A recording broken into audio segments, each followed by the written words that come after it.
गर्मियों की छुट्टियां चल रही थी, बाहर लू चल रही थी और अंदर घर के हर कोने में सुस्ताहट पसरी थी। परसों ही पूरे मोहल्ले में लाइट का टाइम टेबल आया था। दोपहर 12 से शाम 4 तक बिजली गुल रहेगी। अब बताइए, जब सबसे ज्यादा गर्मी पड़ती है तभी ये लोग बिजली ले जाते हैं। रसोई में बैठी नीलिमा भाभी पसीने से तरबतर हो रही थी।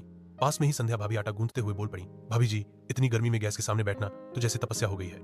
लगता है जैसे रोटियां नहीं, हम ही सिक रहे हो। नीलिमा ने माथे से पसीना पोंछा।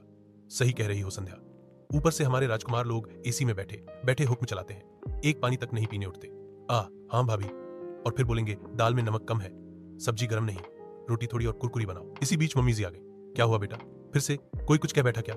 नीलिमा झल्ला कर बोली, मम्मी जी, इन बेटों को तो कोई काम करने की आदत ही नहीं, और अब हमारे बच्चे भी उनकी नकल करने लगे हैं। राहुल तो दोपहर भर मोबाइल में घुसा रहता है और आरव तो बिना पंखा चले बाथरूम भी नहीं जाता। मम्मी जी ने सिर हिलाया।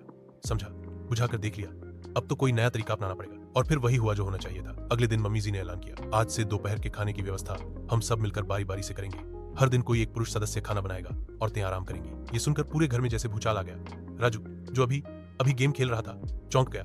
मैं खाना बनाऊं? मम्मी, मुझे तो चाय भी बनानी नहीं आती। राहुल बोला, नहीं पापा, आप नहीं बनाएंगे। पहले आप ही बोले थे कि पुरुषों का काम बाहर का होता है, अब आप खुद खाना बनाएंगे।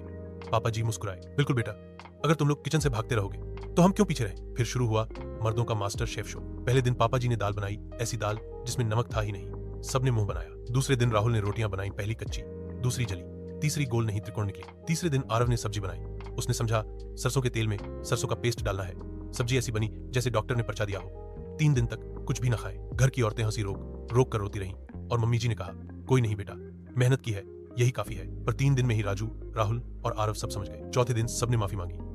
भाभी, हमें समझ में आ गया है कि रसोई में खड़ा रहना कितना मुश्किल होता है, अब से हम मदद करेंगे। अब खाना फिर से नीलिमा और संध्या बनाने लगी, लेकिन फर्क ये आया कि अब राजू खुद छाछ फेंट कर लाता था, राहुल टेबल लगाता था और आरव हर किसी को पानी देता था। अब हर शाम घर की छत पर टेबल लगती, पंखा चलता, सब बैठकर खाते और मम्मी जी मुस्कुरा कर कहती, गर्मी में सबसे ठंडी तालीम वही होती है जो घर में प्यार और जिम्मेदारी सिखा दे। सीख, काम सिर्फ औरतों का नहीं होता, घर सबका होता है और जिम्मेदारी भी सबकी। फिर लाइक सब्सक्राइब नहीं किया।